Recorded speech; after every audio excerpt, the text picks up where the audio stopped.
Praise the Lord. ஆண்டவரும் அருமை இரட்சகருமாகிய இயேசு கிறிஸ்துவின் நாமத்தில் நான் உங்களை வாழ்த்துகிறேன். மறுபடியுமாக கர்த்தருடைய பரிசுத்தமுள்ள சன்னிதானத்திலிருந்து கர்த்தருடைய பரிசுத்தமான வார்த்தைகள் மூலமாய் உங்களை சந்திப்பது மிகுந்த மகிழ்ச்சி. ஆண்டவருடைய பெரிதான கிருபையினால நாம் தொடர்ந்து சத்திய வசனங்களை ஆராய்ந்து அறிந்து கொள்ளும்படி கர்த்தர் நமக்கு கிருபை பாராட்டி வருகிறார். இந்த வாரம் நாம் தொடர்ந்து தியானிக்கும்படி கர்த்தர் நமக்கு தந்த வார்த்தை நித்திய வீடு.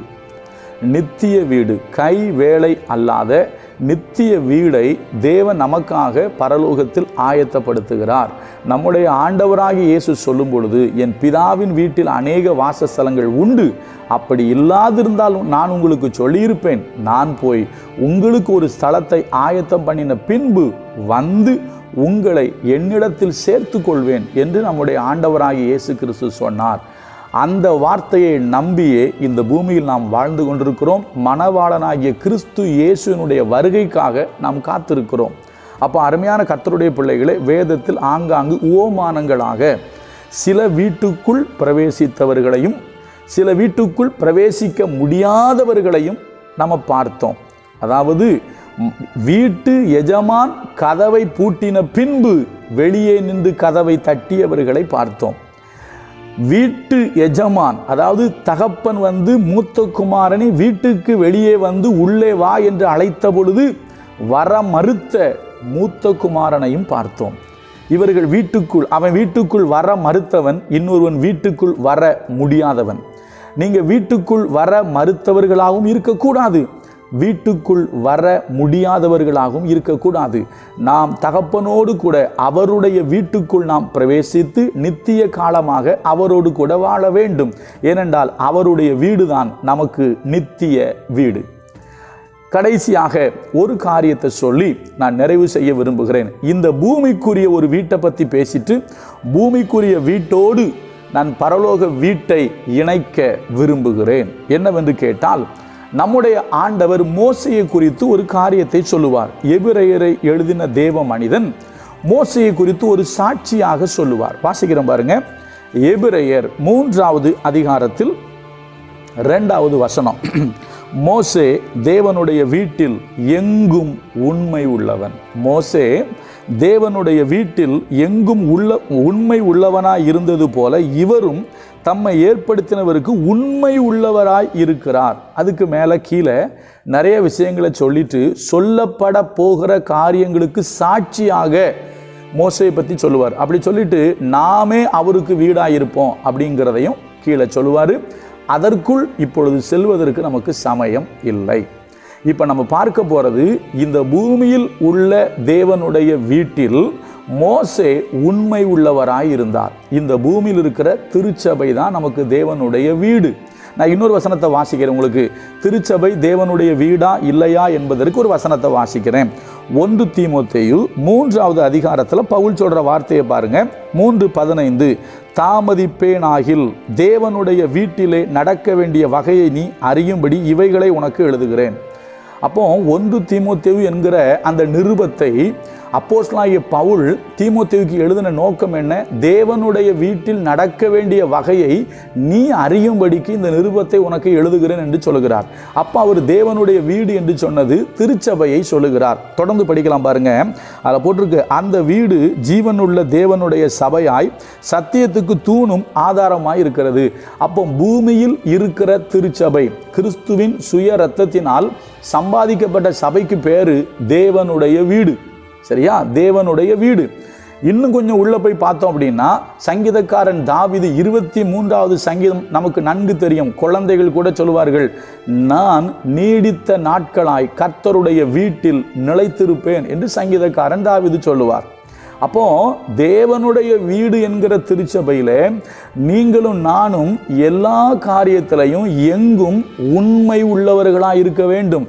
இங்கிருக்கிற இந்த வீட்டில் நீங்க உண்மை உள்ளவங்களா இருந்தீங்கன்னா நித்திய வீட்டில் தகப்பனோடு கூட நீங்களும் நானும் வாழ்கிற பாக்கியத்தை பெற்றுக்கொள்ள முடியும்.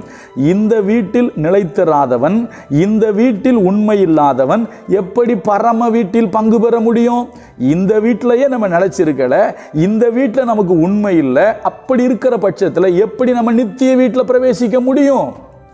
நான் இன்னொரு வார்த்தையை உங்களுக்காய் வாசிக்கிறேன். சங்கீதக்காரன் தாவீது சொன்ன ஒரு வார்த்தை என்னுடைய மனதை அது மிகவும் கவர்ந்தது. சங்கீதங்களின் புஸ்தகம் 101வது சங்கீதத்தில் ஒரு வார்த்தை இருக்கு. நான் வாசிக்கிறேன் பாருங்க. 101வது சங்கீதம் 7வது வசனம்.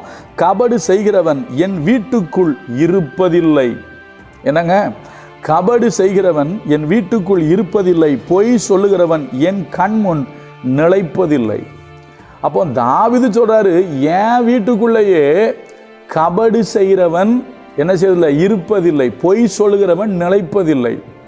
அப்போ இவங்களால் நிலைக்க முடியாது. அதாவது இந்த பூமியில் இருக்கிற திருச்சபை என்கிற தேவனுடைய வீட்டில் உண்மை இல்லாதவர்கள் இருக்க முடியாது. ஒருவேளை வரலாம் போகலாம், நிலைச்சு நிற்க முடியாது. அப்போ அருமையான கர்த்தருடைய பிள்ளைகளே, கபடு செய்கிறவனோ உண்மை இல்லாதவனோ தேவனுடைய வீட்டில் வாசம் பண்ண முடியாது. அப்போ கபடு செய்கிறவனோ பொய் சொல்லுகிறவனோ இந்த பூமியில் இருக்கிற கர்த்தருடைய சபையாகிய கர்த்தருடைய சரீரமாகிய சபையில் வீட்டில் வாசம் பண்ண முடியாது என்று சொன்னால், நிச்சயமாக கபடு செய்கிறவன், பொய் சொல்லுகிறவன், உண்மை இல்லாதவன் நித்திய வீட்டில் அவரோடு கூட இருக்க முடியாது. நல்லா கவனிங்க. நம்ம யாராக இருந்தாலும் சரி, ஒருவேளை சபைக்கு நீங்கள் பேருக்கு போயிட்டு இருக்கலாம், நீங்கள் சபையில் நீங்கள் பேருக்கு போயிட்டு மாய்மாலமாக வாழ்ந்துக்கிட்டு இருக்கலாம், கபடாக வாழ்ந்துட்டு இருக்கலாம். கபடுன்னா என்னங்க? உள்ள ஒன்று வெளியே ஒன்று. சில பேருடைய உள்ளம் முழுசும் அழுக்கடைஞ்சு போயிருக்கும்.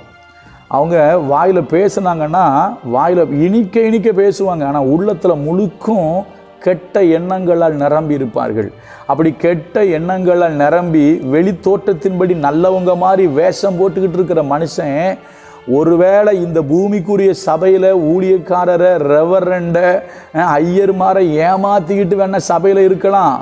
ஆனால் ஒன்று சொல்கிறேன், நித்திய வீட்டில் பிரவேசிக்க முடியாது. நித்திய வீட்டில் பிரவேசிக்கணும்னா நீ உண்மை உள்ளவனாக இருக்கணும். ஏன்னா இந்த வீட்டிலையே உண்மையாக இருந்தால் தான் இருக்க முடியும்னு பைபிள் சொல்லுது.